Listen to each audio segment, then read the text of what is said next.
नमस्कार जय जगन्नाथ मु चिन्मयी। तो चलतु आज आम जाना कि लेखा और लेखकों विषय ओडिया रे। तो ये देखु प्रथमे लिखी ये आमर कि एज आउ एडी अनुसार जाना। प्रथमे जाना सारला एज केते रु केते थिला ना 1500 एडी रु 1600 एडी पर्यंत थिला। आउ फास्ट रे देखंतु शूद्रमुनि सारला दास कौन लिखिथिले ना महाभारत लिखिथिले आउ चंडी पुराण लिखिथिले आउ बिलंका रामायण लिखिथिले।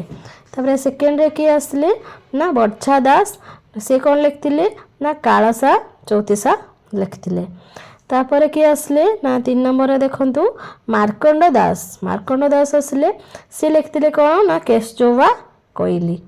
अच्छा एटा आमर गला सारला एज रे।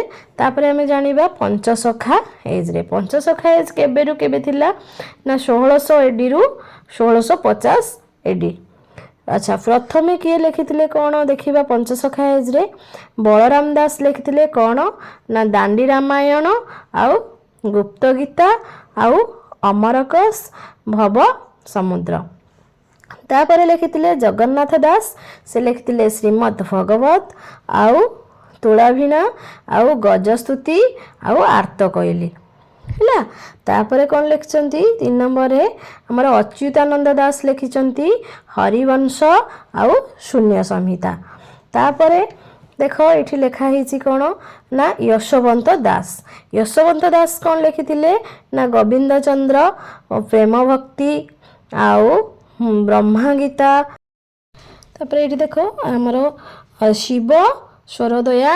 तापर आहुरी लिखिचंती कौन ना 5 नंबर ये अच्छे देखंतु अनंत दास कौन लिखिचंती ना हेतुदया भागवत। आउ 6 नंबर देख पीताम्बर दास लिखिचंती से कौन लिखिचंती ना नृसिंह पुराण लिखिचंती। कार्तिक दास से लिखिचंती रुक्मणी विवाह आउ जयदेव लिखिचंती कौन ना गीत गोविंद।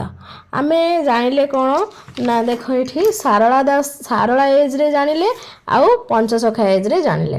तो नेक्स्ट वीडियो रे मु आपन मान को आहुरी अन्य एज गुड़ाक आउ एडी अनुसार अरे बहुत सारा लेखा और लेखकों विषय कहबी।